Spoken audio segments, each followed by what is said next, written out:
ये सवाल कह रहा है, देखिए कि ए जो है वो बी का दुगना, A is twice as good as B. तो जब यहां पर twice as good as B दिया हुआ है तो इसका सिंपल सा मतलब ये होता है कि भाई जो वर्क एफिशिएंसी ए की है वो बी का दुगना है। यानी अगर मैं ए और बी की एफिशिएंसीज का रेशियो लिखूं तो ये 2:1 मिलेगा।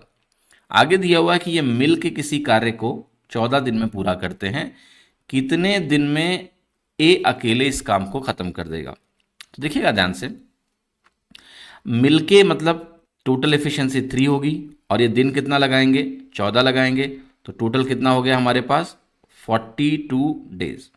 42 डेज हुआ क्या, नहीं, एफिशिएंसी को हम अगर टाइम से गुणा करते हैं तो मुझे मिलता है वर्क, तो ये टोटल वर्क हो गया। अब हम ये चाह रहे हैं कि ये जो टोटल वर्क है ये ए अकेले करे। तो ए अगर अकेले इस काम को करेगा तो ए की एफिशिएंसी 2 यूनिट की है, तो मैं टोटल वर्क को एफिशिएंसी से ए की एफिशिएंसी से डिवाइड करूंगा तो मुझे वैल्यू कितनी मिलेगी 21। तो आंसर मेरा हो गया ए 21 डेज, और यही आपकी वैल्यू करेक्ट है। ठीक है, समझ में आया? किसी को यहां पर कोई दिक्कत नहीं होनी चाहिए इस सवाल में। ठीक है, अच्छा मैं आपको यहां पर एक होमवर्क दे रहा हूं, होमवर्क 2।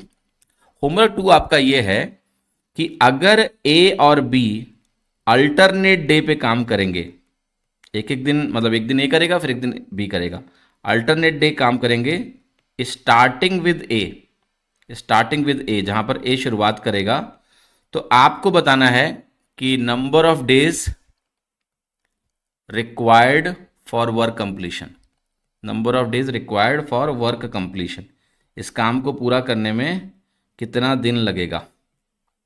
ठीक है, तो ये होमवर्क 2 है, इसका आंसर आपको सॉल्व करना है और सॉल्व करके मुझे कमेंट करके आपको